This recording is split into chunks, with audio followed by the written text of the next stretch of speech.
Madam எந்திரிங்க, daily routine video எடுப்போம். எந்திரி எந்திரி. ஹாய் நண்பர்களே.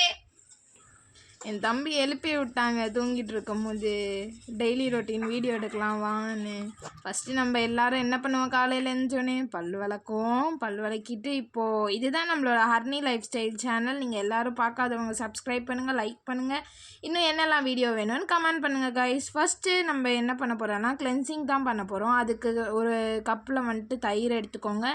தயிர் உங்களுக்கு பிடிக்கலன்னா நீங்கள் பால் கூட எடுத்துக்கலாம். அதில் காட்டனில் டிப் பண்ணிக்கோங்க. ஒரு 5 மினிட்ஸ் அது நல்லா ஊறட்டும். அதுக்கப்புறம் ஃபேஸில் நம்ம நல்லா கிளென்ஸ் பண்ணோன்னா அதில் டர்ட்ஸ் இம்ப்யூரிட்டிஸ் எல்லாமே வந்துடுங்க. நம்ம ஃபேஸ் நல்லா தகன்னு மின்னும் கைஸ்.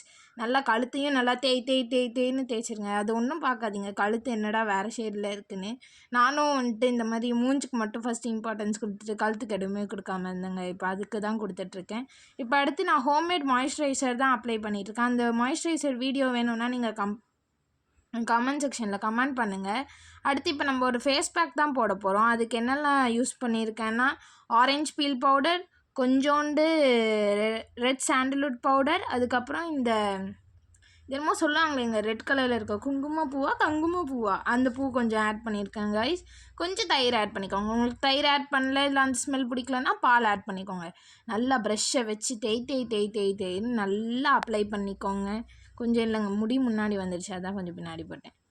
அதுக்கப்புறம் அது கொஞ்சம் நேரம் நல்லா காஞ்சதுக்கப்புறம் வந்தீங்க. இப்போ நான் எப்போயுமே இந்த ஏபிசி ஜூஸ் அந்த ஜூஸ் தாங்க கன்சியூம் பண்ணுவேன். அது என்னோடய டெய்லி ரொட்டீனில் எப்போயுமே இருக்கும். ஆனால் இன்றைக்கி கூழ் இருந்தனால கம்பங்கூழ், ஏப்பங்கிழங்கு கூழ் எது வேணால் நீங்கள் கன்சியூம் பண்ணலாம். நான் வந்துட்டு கேழ்வரகு கூழ் தான் வந்துட்டு எடுத்துக்கிறேன். கேழ்வரகு கூழ், அதுக்கப்புறம் மாங்காய், அது நல்லா சாப்பிட்டுட்டு இப்போ அந்த கேப்பில் வந்துட்டு அது நல்லா காஞ்சிருச்சு. அதுக்கப்புறம் தயிர் கொஞ்சம் போட்டு நல்லா மசாஜ் பண்ணுங்கள். மசாஜ் பண்ணால் தான் அது நல்லா இதுவாகும். சரி, ஓகே கைஸ், நீங்கள் லைக் பண்ணுங்கள், ஷேர் பண்ணுங்கள், கமெண்ட் பண்ணுங்கள். பாய்.